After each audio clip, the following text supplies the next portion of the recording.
ముందుగా ఏటీవీ న్యూస్కు స్వాగతం. కాంగ్రెస్ పార్టీ సీనియర్ దళిత నాయకుడి కన్నీటి గాథలు.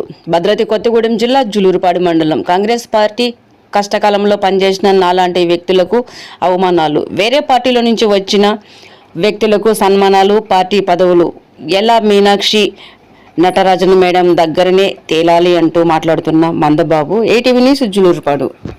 నన్ను పుల్లారావు గారు కానీ ఇంకోళ్ళకి ప్రతి ఒక్కళ్ళు కూడా రోడ్లు ఇవ్వని చెప్పి దండాలు దశకాలు పెట్టి రేణుకా సౌద దగ్గర నుంచి నేను సీసీ రోడ్లు పట్టుకొచ్చాను. అదే ప్రకారంగా జులూరుపాలెం కాలనీ కూడా మా పక్కన ఉంది కాబట్టి పంపింగ్ వాటర్ దేవాల నుంచి 3,50,000 రూపాయలు పెట్టి జులూరుపాలెం కాలనీని కూడా తీసుకొచ్చాను.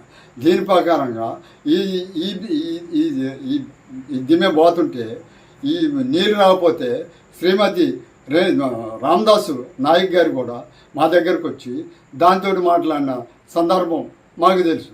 కాబట్టి మేము జనాలకు కానీ లేకపోతే ఎక్కడన్నా మోసం చేయటం కానీ ఎక్కడన్నా అన్యాయం చేయటం కానీ ఏమన్నా మాకు ఇంతవరకు అయితే మా దగ్గర తప్పు చేయటం కుదరలే. అందుకే రాజీవ్ గాంధీ బొమ్మ పోతుండ్రు కూడా 3 రోజులు కలెక్టర్ గారి దగ్గర పోయి కలెక్టర్ గారికి కంప్లైంట్ పెట్టి కలెక్టర్ గారికి బతిలాడి ఏఈ గారితో మాట్లాడి కొంతమందిని ఉరికిచ్చిన టైం కూడా మాకు తెలుసు. కాబట్టి అలాంటి టైంలో కూడా భయపడకుండా చేసిన వాళ్ళని నాకు పార్టీకి తెలియకుండా అసలు నువ్వెవరో అనే దాని మీద మాట్లాడుకుంటా మమ్మల్ని తీసేయటం కారణం ఏందని చెప్పేసి మీ అందరికీ మనవి చేస్తున్నా.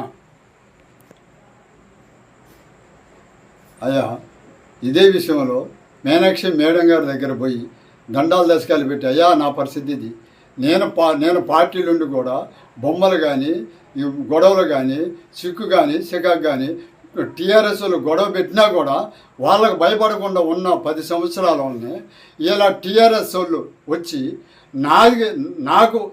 నాకు ఎస్ఎస్ఎల్ చైర్మన్ కావాలని చెప్పేసి గొడవ పెట్టాను. కాబట్టి మీ అందరికీ మనవి చేస్తున్నా, మీనాక్షి మేడం గారి దగ్గరే తెలుసుకుంటా.